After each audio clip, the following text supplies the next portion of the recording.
වරක් අප මහබෝසතාණන් වහන්සේ වටු පැටවෙකු වී උපන් සමයේ මහා ගින්නකට මැදිවේ.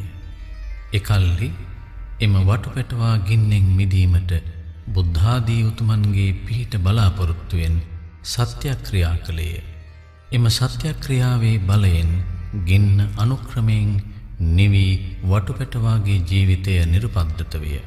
ඕනෑම කරදර බාධක අවස්ථාවකදී බුදුගුණ සිහි කිරීමෙන් ශාන්තිය ළඟා වනු ඇත. උතුම් බුදුගුණ ඇතුළත් මෙම වට්ටක පිරිත ශ්‍රවණය කිරීමෙන් ඔබට ශාන්තිය උදා වේවා.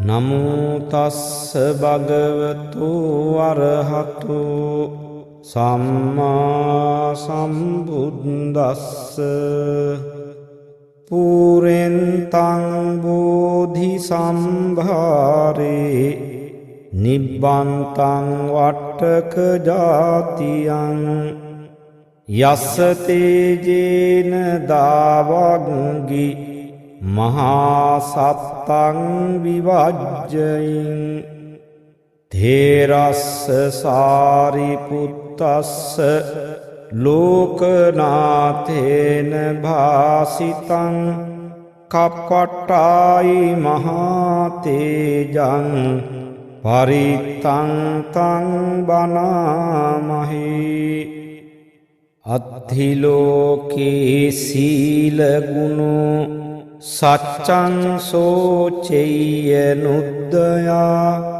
තේන සච්චේන කාහාමි සච්ච කිරිය මනුත්තරං ආවජ්ජිත්වා ධම්ම බලං සරිත්වා පුබ්බකේජිනි සච්ච බල මවස්සාය සච්ච කිරිය මකාසිහ සන්තිපක්කා අපතනා සන්තිපාද අවංචනා මාතාපිතාච නික්ඛන්තා ජාතවේද පටික්ඛම සහසච්චේ කතේ මයිහං මහා පජ්ජලිතෝ සිඛේ වජ්ජේසි සෝලස කරිස්සානි උදකං පත්වා යථා සිඛී සච්චේන මේ සමුනත්ති ඒසාමේ සච්ච පාරමීති